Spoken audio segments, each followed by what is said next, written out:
Hello everyone. मैं सुरेश आपके साथ हाजिर हूँ एक इन्फॉर्मेटिव वीडियो। जैसा कि आपको पता होगा, मैंने पहले अपने चैनल पे एक वीडियो बनाया था जिसमें हमने बताया था कि अगर आप बिल्डर इंडोर्समेंट पे कोई प्रॉपर्टी खरीद रहे हैं तो उसमें किस किस तरीके से अपने डॉक्यूमेंट्स का आपको ध्यान रखना है, क्या क्या डॉक्यूमेंट्स होने चाहिए, उस पर बात की थी। तो उस पर कमेंट आए थे कि आप हमें उन प्रॉपर्टीज़ के बारे में भी बताएं, उन प्रॉपर्टीज़ ट्रांजैक्शंस के बारे में बताएं जो कि रजिस्टर्ड होती है। तो इस वीडियो में हम बात करेंगे आज उन्हीं प्रॉपर्टीज के बारे में कि अगर वो रजिस्टर्ड हैं तो आपको कौन से डॉक्यूमेंट्स हैं जो कि आपको ध्यान में रखने चाहिए, जो कि बहुत ही महत्वपूर्ण हो जाते हैं। तो आज जो मैं वीडियो बना रहा हूँ ये उस प्रॉपर्टीज पे बना रहा हूँ जिसमें पहला अलॉटी है वो बेचेगा, यानी मल्टी रीसेल नहीं, सिर्फ अगर वो अलॉटी है वो बेचते हैं तब आपको कौन से डॉक्यूमेंट्स हैं जिनका आपको ध्यान रखना चाहिए, उस पर हम बात करते हैं। हो सकता है ये वीडियो थोड़ी सी लंबी हो तो आप इसे अंत तक देखिएगा। और अगर आप मेरे चैनल पर नए हैं तो इससे के पहले वीडियो पूरी शुरू हो आप मेरे चैनल को जो है सब्सक्राइब कर लें, जिस पे मैं बहुत ही अच्छी अपने वर्किंग एरियाज के अंदर मिलने वाली अच्छी इन्वेंट्रीज की डील बताता हूँ आपको, साथ में ही इस तरीके की इंफॉर्मेटिव प्रॉपर्टीज की इंफॉर्मेशन शेयर करता रहता हूँ। तो मैं बताता हूँ आपको। तो अभी मैं बात कर रहा हूँ इम्पोर्टेंट डॉक्यूमेंट्स फॉर रीसेल, कि अगर हम रीसेल में कोई प्रॉपर्टीज लेते हैं तो वो कौन से इंपॉर्टेंट डॉक्यूमेंट है जो कि हमें ध्यान में रखना है। तो आपको पता होगा, सबसे पहले जो हम लेके चलते हैं, किसी भी प्रॉपर्टी को जब अलॉट किया जाता है तो उसका सबसे पहले जो बिल्डर द्वारा डॉक्यूमेंट्स जो जारी किया जाता है वो होता है आपका अलॉटमेंट लेटर।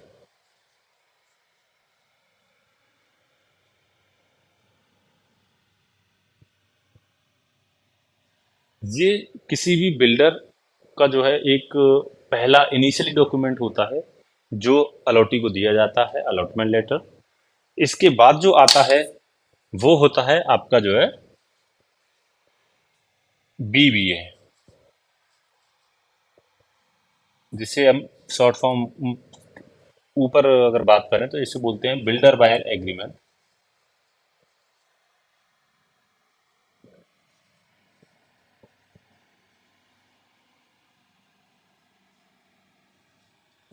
और विशेष ध्यान दें, अगर प्रॉपर्टी रजिस्टर्ड नहीं है या अगर है भी तो ये दोनों डॉक्यूमेंट बहुत ही मोस्ट इम्पोर्टेंट होते हैं।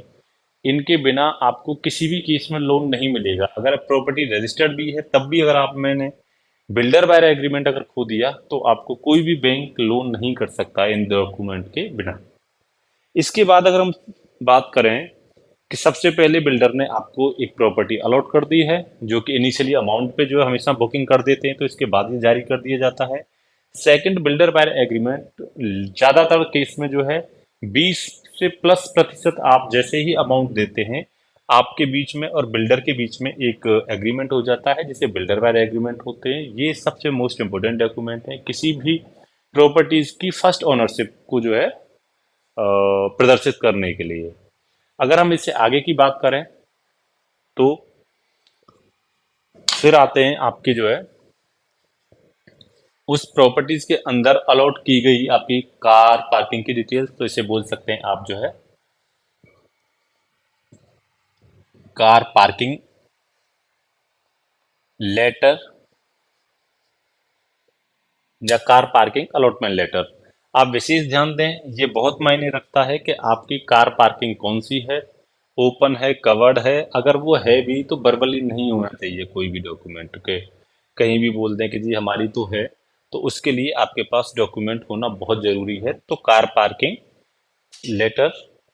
इसके बाद आता है, कई बार केस में होता है कि बिल्डर बायर एग्रीमेंट जब हो रहा होता है तो बिल्डर हमेशा एक स्पेस लेके चलता है, वो होता है 10% का, कि प्रॉपर्टीज का जो एरिया बताया गया है वो 10% माइनस भी हो सकता है, 10% प्लस भी हो सकता है। अगर उस केस में कि अगर रिवाइज किया जाता है, अगर एरिया बढ़ाया जाता है तो फिर उसका एक रिवीजन लेटर होता है। अगर ये स्पेशली केस है जिसमें अगर आपने फॉर एग्जांपल 1000 स्क्वायर फीट का अपार्टमेंट दिया है लेकिन अगर उसका साइज बढ़ के 1000 की जगह 1100 हो जाए, 1200 हो जाए, तो उस केस में बिल्डर रिवीजन लेटर भी शेयर करते हैं जो है। एरिया रिवाइज लेटर ये बनाया जाता है बिल्डर द्वारा कि भाई आपका एरिया बढ़ा दिया गया है, तो आप इस पे जो बढ़ी हुई कॉस्ट वगैरह आप दे सकते हैं। ये लेट पेपर जो होते हैं, ये वो पेपर हैं कि अगर आप बिल्डर बाय एग्रीमेंट पे बिफोर रजिस्ट्री लेंगे तब भी आपको ये चेक करने हैं। अगर आपके पलौटी की या रीसेलर की जो सेल कर रहे हैं उनकी प्रॉपर्टी भी है तब भी आपको ये ओरिजिनल मस्ट है कि आपको जरूर देखने चाहिए।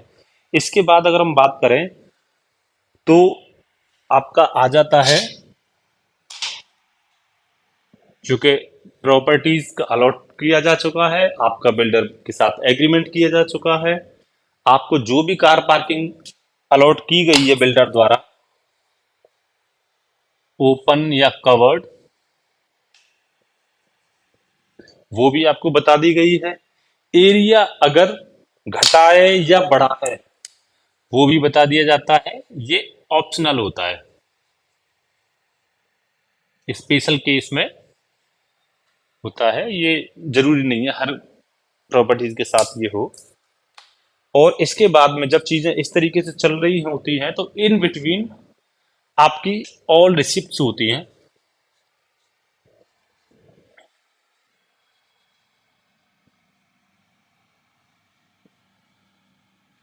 ऑल पेमेंट रिसिप्ट होती हैं, लेकिन रजिस्ट्री होने के बाद इनके कोई मायने ज्यादा रहते नहीं है। तो ये ज्यादातर कोशिश की जाती है कि बिल्डर इंडोर्समेंट के केस में ये बहुत जरूरी है। लेकिन अगर प्रॉपर्टी रजिस्टर्ड हो जाती है एक बार तो इसकी कोई खास जरूरत होती नहीं है। अब आपका अलॉटमेंट बताया जा चुका है, बिल्डर वायर एग्रीमेंट किया जा चुका है, कार पार्किंग का लेटर आपको दिया जा चुका है कि भाई ये फला फला पार्किंग आपकी है। एरिया अगर रिवाइज हुआ है तो उसका लेटर आपको दिया जा चुका है। पेमेंट्स की आपको याद है। फिर आता है कि ऑलमोस्ट प्रॉपर्टीज आपकी जो है कंप्लीट की जा चुकी है, तो आपको आएगा ऑफर ऑफ पोजेशन।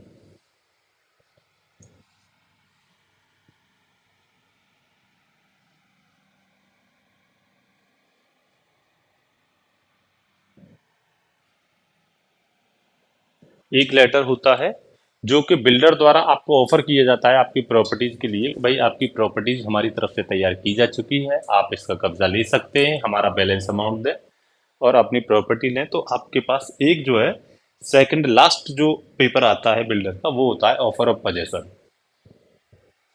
और जब आप ऑफर ऑफ पोजेशन को एक्सेप्ट कर लेते हैं, अगर आप प्रॉपर्टीज नहीं बेच रहे होते हैं तब आप जो क्या करते हैं प्रॉपर्टी का पोजेशन लेते हैं, तब आपको मिलता है पोजेशन लेटर।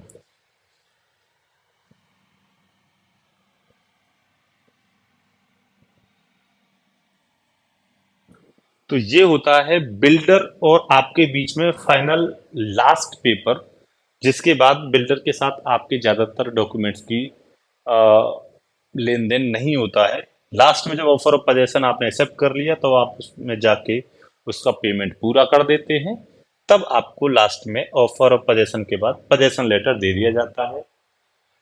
और यहाँ के बाद आपका बिल्डर के साथ लगभग जो है लेन देन है वो खत्म हो जाता है।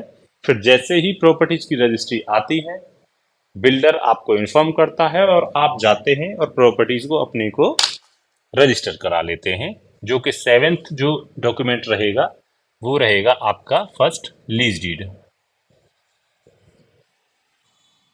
जिसे आप रजिस्ट्री भी कह सकते हैं। तो हमेशा ध्यान दें ये 7 डॉक्यूमेंट होते हैं जिनमें से अगर हम देखें तो कई केस में ये नहीं होता है क्योंकि एरिया घटता या बढ़ता नहीं है। पेमेंट्स एक बार अगर रजिस्ट्री हो जाती है तो पेमेंट रिसिप्ट का इतना कोई खास इंपॉर्टेंस रह नहीं जाता। तो आप जो देख रहे हैं ये 7 डॉक्यूमेंट होते हैं जो जरूरी है कि ये किसी भी रीसेलर के पास, अगर आप डायरेक्ट भी डील कर रहे हैं मेरी वीडियो को देखने वाले, तो आप ये सारे डॉक्यूमेंट ओरिजिनल जरूर देखें। यहाँ पे किसी भी तरीके की कोताही ना बरतें कि पता पड़े कि आप जीरोक्स पे काम कर रहे हो, या फिर अगर आप जीरोक्स देख रहे हैं तो इस केस में होता है कि जो सेलर ने बैंक लोन ले रखा है तब आप जीरोक्स पे भरोसा कर सकते हैं, क्योंकि बैंक लोन के केस में क्या होता है बैंक आपको अपने रीसेलर के द्वारा जो एग्रीमेंट बन रहा होता है बैंक के साथ में, उसमें वो चेक लिस्ट बना के देते हैं कि इनके ये डॉक्यूमेंट्स मेरे पास हैं, तो वहां आप ट्रस्ट कर सकते हैं। अदरवाइज आप डॉक्यूमेंट चेक कर रहे हैं तो ये 7 डॉक्यूमेंट हैं, जिनमें से अगर मैं बात करूं तो ये जो 2 डॉक्यूमेंट्स ऐसे हैं कि जिन्हें आप अंडर एस्टिमेट कर सकते हैं उस केस में जिस केस में आपकी रजिस्ट्री हो चुकी है, कि आपको उस केस में आपको ये 5 डॉक्यूमेंट तो चाहिए ही चाहिए। अदरवाइज आपको जो है डील में मुसीबत हो सकती है, आने वाले समय में आपको परेशानियां हो सकती हैं जब आप रीसेल करने जाएं। हो सकता है कि आपने कार पार्किंग लेटर ना लिया हो, आपने रीसेल में प्रॉपर्टी ले लें, जब आप RW के पास या मेंटेनेंस ऑफिस के पास जाएं, जब वो कहें आपसे कि भाई अपना कार पार्किंग लेटर दिखाइए, तब आप ना दे पाए, तो इस केस में हो सकता है कि आपको जो है सोसाइटी के अंदर कोई कार पार्किंग स्पेस ना मिले जो कि अलॉटेड हो आपका। तो ये 5 से 7 डॉक्यूमेंट हैं जो कि आपको चेक कर लेने चाहिए। तो इस वीडियो में बस इतना ही कि अगर आप फर्स्ट अलॉटी से रीसेल की प्रॉपर्टीज ले रहे हैं तो कौन से डॉक्यूमेंट है जो आपको चेक करने चाहिए, तो ये मैंने आपको बता दिया है। मैंने अपनी अपनी बेस्ट नॉलेज दी है आपको। अगर आप चाहते हैं और भी अधिक जानकारी के लिए तो आप किसी भी तरीके की कोई डील कर रहे हैं तो आप हमसे लीगल में भी सलाह ले सकते हैं। हम आपको जो है लीगल में भी मदद करेंगे, आप हमें बताएंगे तो हम आपकी प्रॉपर ट्रांसफर रजिस्ट्री पे जो है आपकी मदद कर देंगे। उसके हमारे कुछ नॉमिनल चार्ज होते हैं जो कि आप हमें कांटेक्ट कर सकते हैं। मैं आशा करता हूं कि मैंने आपको अपनी तरफ से बहुत ही बेस्ट जानकारी दी है, और मैं अपने चैनल पे इस तरीके की इंफॉर्मेटिव वीडियो बनाता रहता हूं। आप ज़रूर उन्हें वॉच करें, जिससे होगा क्या कि आपको नई नई चीज़ों के साथ अपडेट रहेंगे। मैं नोएडा, ग्रेटर नोएडा के अंदर इस तरीके की प्रॉपर्टी से रिलेटेड प्रॉपर्टी वीडियोस बनाता रहता हूं। आप हमारे चैनल पे जरूर वॉच करें, देखें। अगर आप नोएडा, ग्रेटर नोएडा किसी भी तरह की प्रॉपर्टी ढूंढ रहे हैं या उससे रिलेटेड किसी तरीके की आपको जो मदद चाहिए तो आप हमें जरूर बताएं। इस वीडियो में बस इतना ही। आपने समय निकाल के वीडियो को देखा, आपका बहुत बहुत धन्यवाद।